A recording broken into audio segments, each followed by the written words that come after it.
and European Studies in Slovenia, Ms. Justice Nolan, Associate Professor at Faculty of Law in UNSW, Australia, Mr. Rakesh Munjal, Senior Advocate, and the Vice President, Professor Dr. Manoj Kumar Sinha, the Director of the Indian Law Institute, New Delhi, and Mr. S.C. Christie, the Registrar of the Indian Law Institute, New Delhi.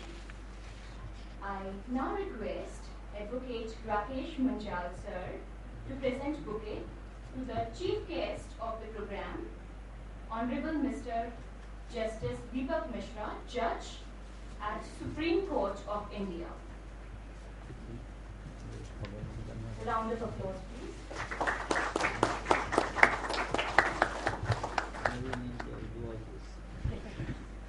I now request Professor Dr. Manoj Kumar Sinha, the Director of ILI, to present bouquet to Advocate Rakesh Munjal, who is the Vice President of ILI and Senior Advocate.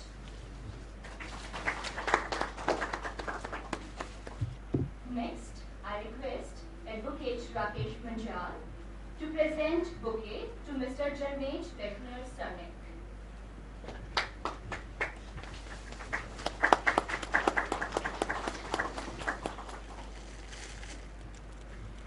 Next, I request Mr. S.C. Christie, Registrar of ILI, to present bouquet to Ms. Justin Nolan.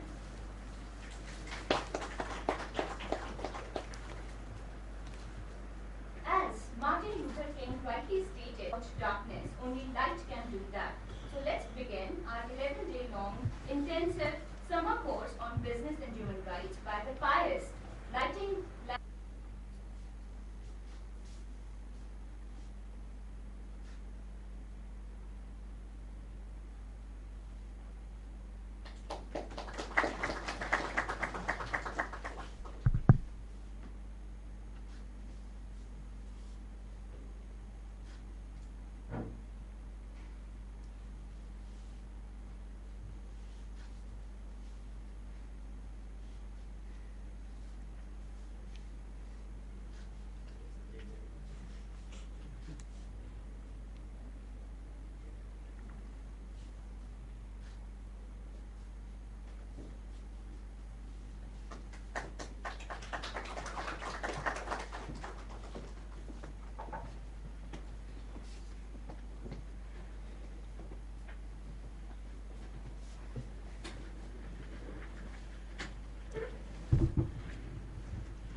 Moving on, ladies and gentlemen, it is pertinent to note that at the dawn of the 21st century, one of the most significant changes in the human rights debate is the increased recognition of the link between business and human rights. Keeping such concerns in mind, the objective of the 11 days long intensive summer course is to give practical dimensions of the business and human rights issues to the participants. Responsibility, state has a primary responsibility to ensure, though the rights which I have identified is part of the Part 4 of the Indian Constitution, but you all are familiar that how Supreme Court has expanded and least of the suggested that is a harmonious construction between the Part 3 and Part 4 of the Indian Constitution. But the things which are developing in the last couple of years, particularly WTO and onwards, it needs to look into more deeper and try to understand the nuances of business and human rights. This happened in the all level, whether it's a regional level, national level, or international level. But till date, international community has failed to accept a legal binding instruments for the business and human rights. But however, what we see is there is a synergy, there is a proximity between the business and human rights which has been firmly established at the international level, and we are moving on. So thus this subject becomes very important when we talk about the human rights. So business has become very important and pertinent subject which we all should try to know, particularly those who are in the academic field, those who are working in the non-governmental organization and other fields. There are a lot of things and which will be discussed in coming 11 days. We have a 2 weeks program, Monday to Friday and Monday to Friday. And Saturday we are going to have an international conference which I request all of you are invited. You don't need to register for the conference, which will take place on 25th of this month. So you all are registered already. So your participation is equally important for the 25th, which is the international conference, and we have other people will also join on 25th of this month. This program would have not taken shape. Let me just quickly sum up information about the course, who are going to participate, who are going to teach. So we got very positive response from our Vice President, and subsequently I discussed with the Honorable Justice Dipak. Despite his busy schedule, he gave sufficient time to discuss about this subject and insisted us to this. But this is the first year when we have started with this summer program, and I think we will be continuing with this kind of a program every year. And if situation permits, we may have the winter school also for this. This is what is our program for the future. This time the program is primarily on the human rights and business. We may have different programs at different points of time. That's what is our intention. I'm honored to have been invited to this inaugural session of the summer course on business and human rights. I'm happy to note that the Indian Law Institute, in collaboration with the Human Rights and Business Academy, Hong Kong, is organizing this intensive summer course at New Delhi. In launching the program, designed by the Indian Law Institute along with the Human Rights and Business Academy, we are indeed privileged to have with us Honorable Mr. Justice Dipak, Misra, Judge, Supreme Court of India, and the renowned keynote speakers who have come from abroad as well as from other parts of India. What do we understand by the term human rights? What is the essence of those rights? Such questions may sound like Pontius Pilate asking the Jesus Christ, what is truth? The idea of human rights is as simple as it's powerful, that people have a right to be treated with dignity. Human rights are inherent in all human beings, whatever their nationality, place of residence, sex, national or the ethnic origin, color, religion, language, or any other status. Good morning, dear Honorable Justice Dipak Misra, dear Mr. Rakesh Munjal, dear Professor Manjor Singha, dear Justin, dear colleagues, dear students. It's an honor to be here in Delhi, and I would like to first thank to Manoj and also to Surya Deva for organizing this event here in Delhi. Out of two reasons. First of all, because often we talk about business human rights in ivory towers, of global economy, either in London, Geneva, New York, and so on. It's not so often that we come to the cities of global south to discuss this issue bottom up. And also, secondly, because this trend of regulating business human rights actually started here in India after the known disaster in Bhopal, where many thousands of people were affected, and that triggered the movement which came almost to the negotiations to the Business Human Rights Treaty within the United Nations. But first, let me allow to just highlight three issues which we'll discuss over the course of 2 weeks. And it's quite often that we say that states have human rights obligations, and we often teach our students to know that states have to respect, protect, fulfill human rights of individuals on their territory or beyond. But only in the last couple of decades, there is a movement which also says that human rights should be respected in the horizontal relationship, when several private actors are concerned, where individual or private corporation or two individuals are in a conflict of human rights dimensions. And this dilemma is not generally accepted even now in 2016. Not many would subscribe to that, and even less states would say that private actors have human rights obligations. But nevertheless, it's important to continue arguing and advancing this argument that also private actors, among them corporations, have human rights obligations. Second thought I would like to share with you here is that often this movement on business human rights is developed from the top towards the bottom. All the major soft law documents which were developed in the last decades, such as OECD guidelines on multinational enterprises, recently UN Guiding Principles or ILO Tripartite Declaration, they were all developed now by diplomatic representatives of states, often influenced by larger corporations, and not often victims have their voice heard in this negotiation. So it's very important also to stress this bottom-up approach in regulating the corporate behavior in our countries.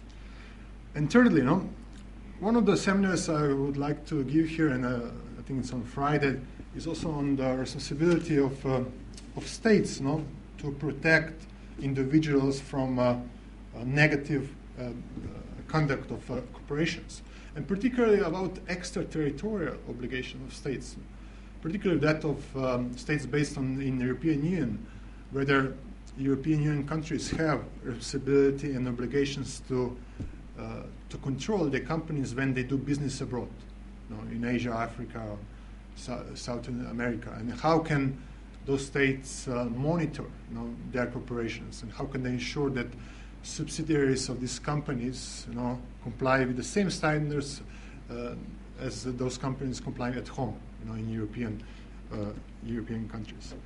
So all in all, I'm very pleased and happy and honored to be here, and I'm looking forward to have discussions with all of you during my seminars, but also at the conference on Saturday. Thank you. Thank you very much, distinguished guests and colleagues and participants in the program. I want to echo the comments of my colleague that it's a great honour and privilege to be invited, and I very much thank Surya and Manoj for asking us to come. It's been 25 years since I was last in India, so I imagine it's changed just a little since I was last here, and so it will be quite an experience for me. One of the things that attracted me to the program is that many of you are experts in the area already. Some of you, it's new to you, but this program also has some participants, some of who I've met before and know their work, who've been working in this field for many years. And so I see this program as an opportunity to exchange a lot of ideas, that it's a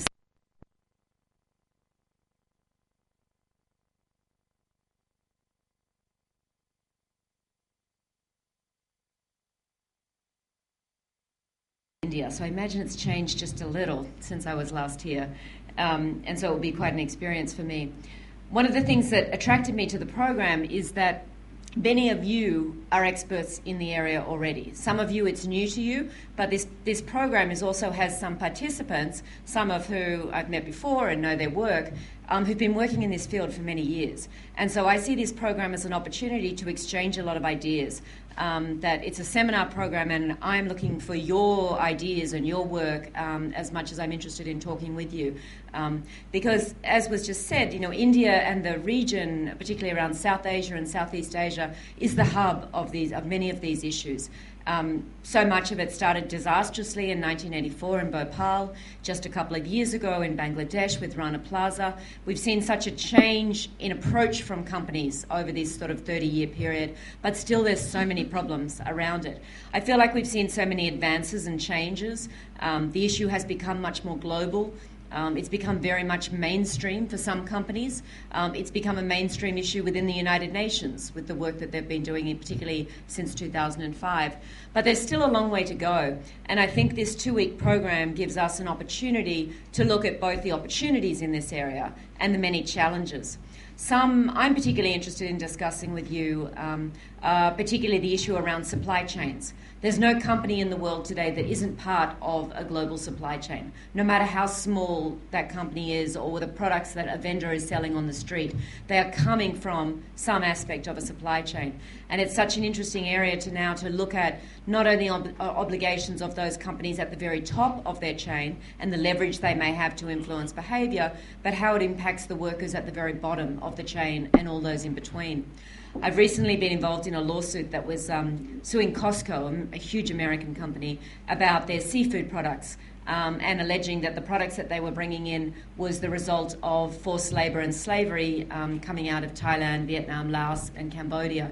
And trying to track that supply chain as we were looking at it was really interesting, and that's something that we're going to be discussing over the next week. Another issue I think that's of huge importance in this area is the plight of many migrant workers. Sometimes it's migrant workers that are within one country and travelling to different regions.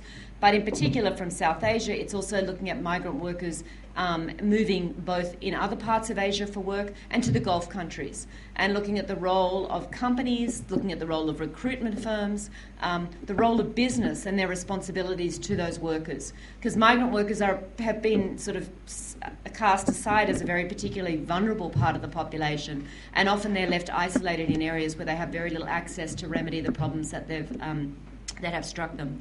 Another interesting area for discussion in the next 2 weeks is going to be very much the role of the new potential treaty that might form in this area. And Professor Deva has been very involved in that project, and it'll be interesting to get his thoughts on it. No law can ever solve, no law alone is going to solve the many issues in this area. But what I'm interested in exploring with you over the next week is how law and practice come together, the work of NGOs, the work of lawyers, of advocates, of companies, how everybody has to work together to basically solve this issue. We're not going to solve it by coming up with some new law, whether it's national or international. And for us, and for me in particular, I'm very interested in looking at how we implement it and how we enforce it. So I look forward to meeting you all over the next week and to working with you. Thank you. Misra, to the foreign delegates and the participants of the summer course. Your Lordship has contributed immensely in the field of human rights jurisprudence and to deliver the inaugural address to the gathering.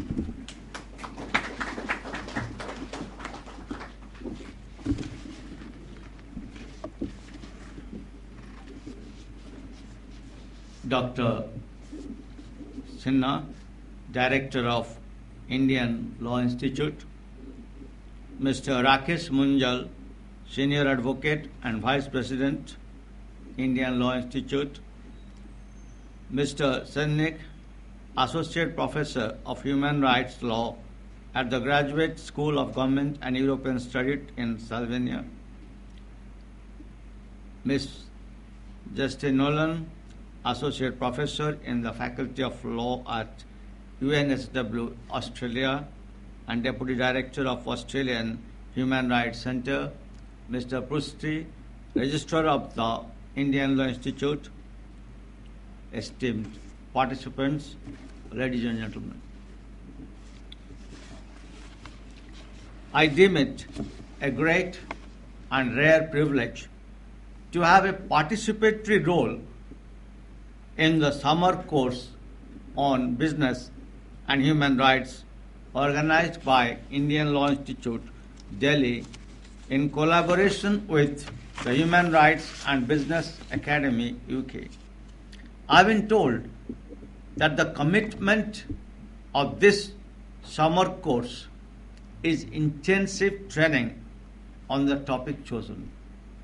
The purpose of the workshop, as you are all aware, is to inculcate the idea of understanding and appreciation of human rights in a specific sphere and to build the capacity in that regard.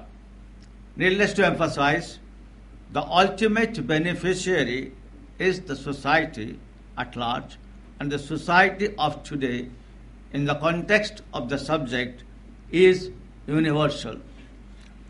Humanitarianism as a concept has remained quite close to the human heart and soul. In many a civilization, many protagonists of the past have fought to transform the concept to a right. Human rights, though natural they seem today, have come into present shape by dedicated struggle for centuries, theoretically, ideologically, and practically.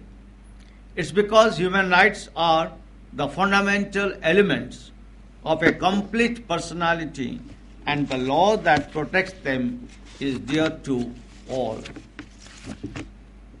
Adlai Stevenson, in perfect eulogy of the human rights, has said, human rights are the core of everything we do or try to do. The Charter of the United Nations lays enormous stress on respect of human rights, and one is tempted to think that it is so, for it is the real stem of life. The perception in the Charter of the United Nations is to achieve international cooperation in solving international problems of an economic, social, cultural, or humanitarian character, and in promoting and encouraging respect for human rights and for fundamental freedoms for all without distinction so as to race, sex, language, and religion. The Universal Declaration of Human Rights encapsulates veneration of inherent dignity of an individual as the fundamental base. The dignity is founded on the cornerstone of freedom, justice, equality, and peace. And that is why the violation of human rights is not only condemned but frowned upon with sheer contempt. The law relating to humanitarianism, though has come into force and asserted its presence in various spheres, it was generally in existence in cultural modes of many a country. History records with grand recognition the principles stated by Gautam Buddha and Zoroaster, who had preached not only the outer practice of human rights but inner installation of the same. The spirituality behind the humanitarianism stands as a colossus, and it expects everyone to bow before it in obeisance. A person denuded of human rights becomes an unperson. I spell unperson as UNPERSON. The word may not be in the dictionary. Or a person sans reputation, in a way, sans lawful identity. Human rights, which have been regarded as sacred and sacrosanct, were not expected to remain in a specified boundary. The Crusaders were not complacent to confine them to few spheres. It had to have a quantum leap as was expected, and it has so happened in the last few decades. There has been concrete and cohesive expansion. It does not surprise one the workshop in summer is being conducted on business and human rights. It may make one more curious to learn, but not to raise his feelings of unnecessary curiosity. That's the difference.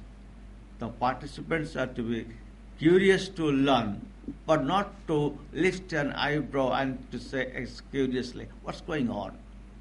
That's not the issue. Possibly, for this reason, William B.T. Mock has to say, human rights to become a routine of corporate commitment, it must cease to be a matter of corporate grace and rise to the level of corporate obligation.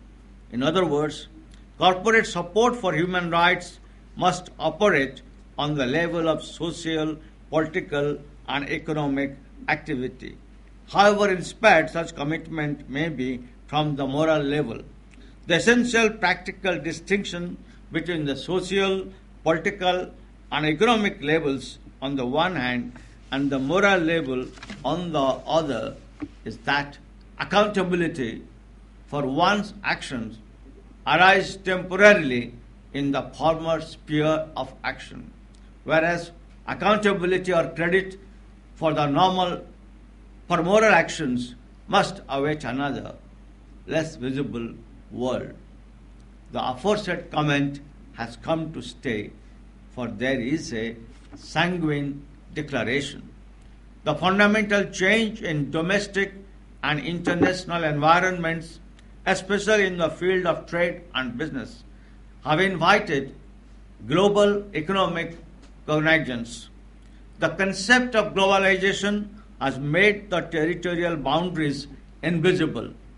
The rising economic, social, and political power of corporations, particularly transnational corporations, has become the guiding ledger beam that makes the lawyers, economists, and social scientists to become architects for establishing the right of enjoyment of human rights of an individual in the world of trade and business. The growing concept has compelled everyone to witness international economic cooperation and intercourse. It has resulted in increasing cross-border capital flows, transfer of technology, trade in goods and service. The width and impact of business enterprises have given rise to a debate about the roles and responsibility of such actors with regard to human rights.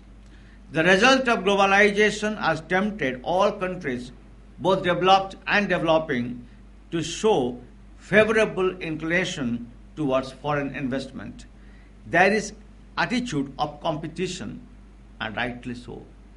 Each is prepared to offer good or even better conditions for the flow of economy.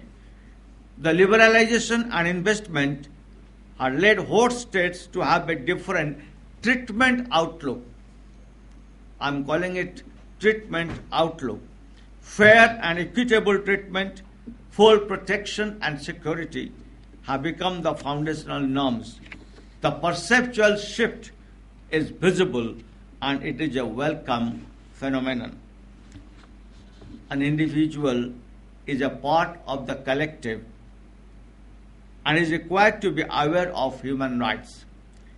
It is his citizenry responsibility as an individual. The new atmosphere has introduced the idea of corporate citizenship, and it has become a pivotal quality. It has become a measure and, in a way, the strength of the corporate world.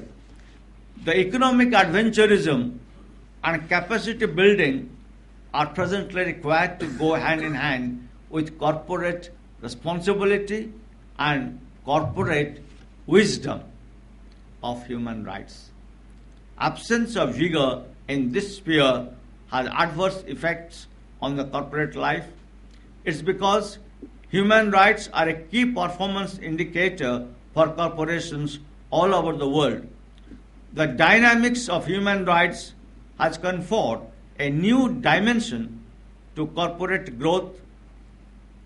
For lack of inherent human distinction and human dimension is most likely to invite failure. Economic growth has to be a co-traveler with the protection of human rights, and sustenance of compatibility between the two is a necessity. Human dignity has to be in the pinnacle of the structural pyramid of economic growth. It's essential to note that human rights and individual liberties are to be respected by the players in game, and the game has its rules. It doesn't tolerate even a slight deviation. Question of violation doesn't arise. It has to be borne in mind that the ultimate aim of any business entity should be to serve the best interests of the society, and the profit in business must not be reflected in the balance sheet of accounts. The responsible business conduct and human rights are to be promoted, and they should also constitute a part of transparent accounting system. The new investments do bring in hope and opportunity for employment and financial security for many, but that can never be ground for potential human rights abuses such as land grabs, environmental degradation, and related violations of the right to health, social security, housing, and livelihoods. Sustainable and inclusive growth is the need of the hour and the most sought after objective to be achieved for the promotion of an egalitarian society. International human rights standards have traditionally been the responsibility of governments aimed at regulating relations between the state and individuals and groups. But with the increased role of corporate actors, nationally and internationally, the issue of business impact on the enjoyment of human rights has been placed on the agenda of the United Nations. Over the past decade, the United Nations Human Rights Machinery has been considering the scope of business human rights responsibility and exploring ways for corporate actors to be accountable for the impact of their activities on human rights. It has led to greater clarity about the respective roles and responsibilities of the governments and business with regard to protection and respect for human rights. The UN Guiding Principles on Business and Human Rights, endorsed by the UN Human Rights Council on 16 June 2011, seeks to implement, protect, respect, and remedy framework. It's a normative contribution in the creation of international law obligation, but also in elaborating the implication of existing standards and practices for states and business. The effort is to cohesively integrate and identify the deficiencies and endeavor to improve. The relationship between the business and human rights is in a growing state. There has to be more focus on human rights. An attempt is to find useful answers. The change has come.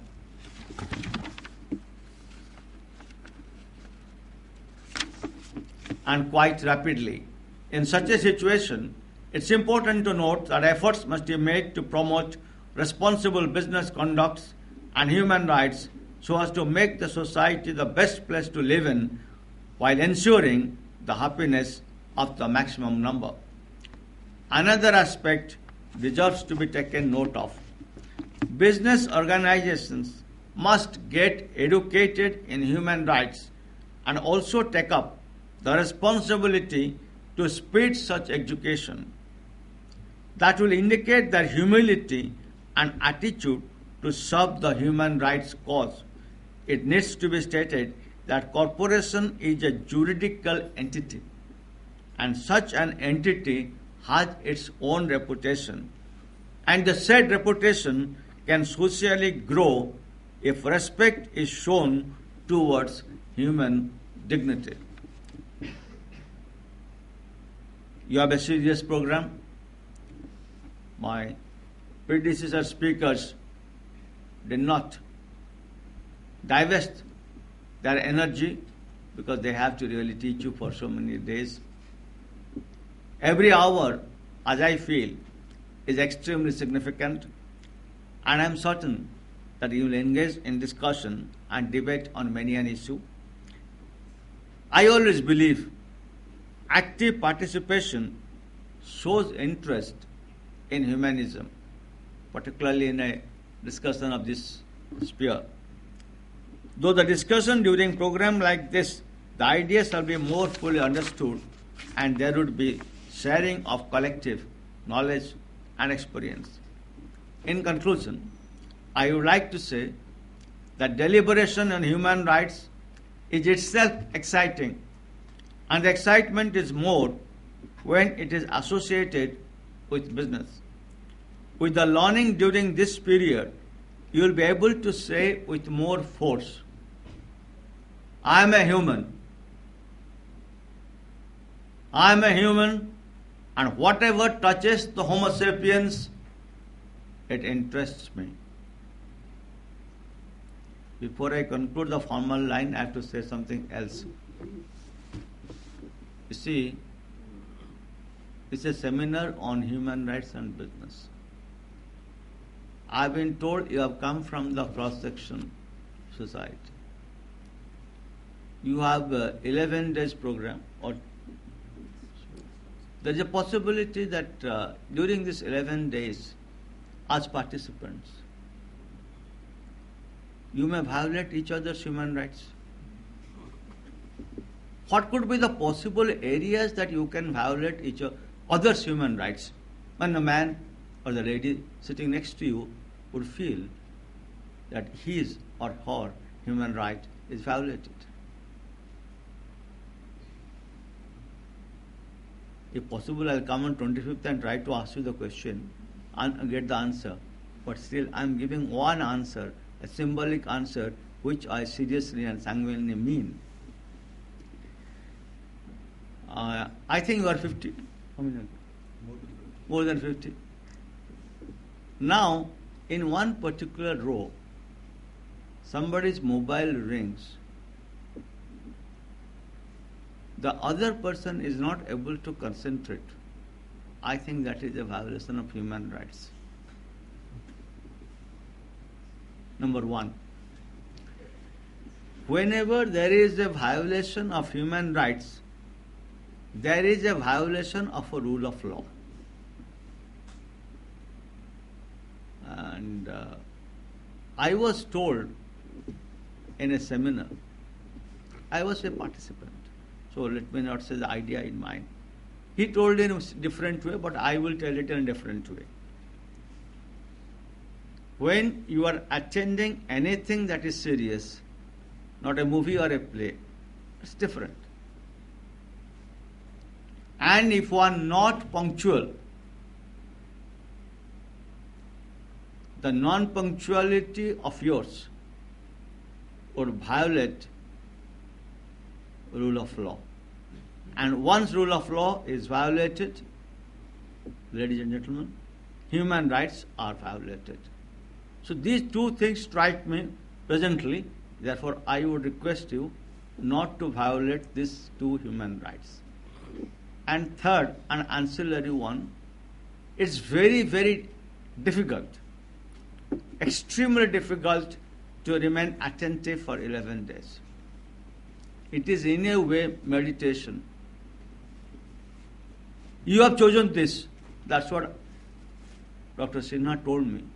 You have chosen the path for meditation. Meditation is a serious affair. So therefore, I would humbly suggest to you, go through the path of meditation till the last ball is bowled.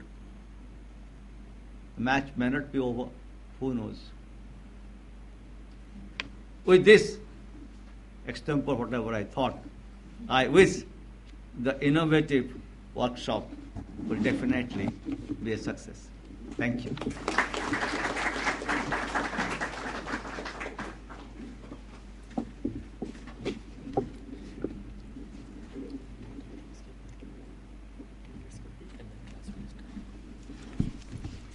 Thank you, Your Lordship, for making the participants know about the ultimate objective of the summer course, which is to serve the best interest of the society at large, and which necessarily includes the protection of fundamental freedom of the individuals and their dignity. I now request Mr. S.C. Presti, Registrar of the Indian Law Institute, New Delhi, to propose vote of thanks.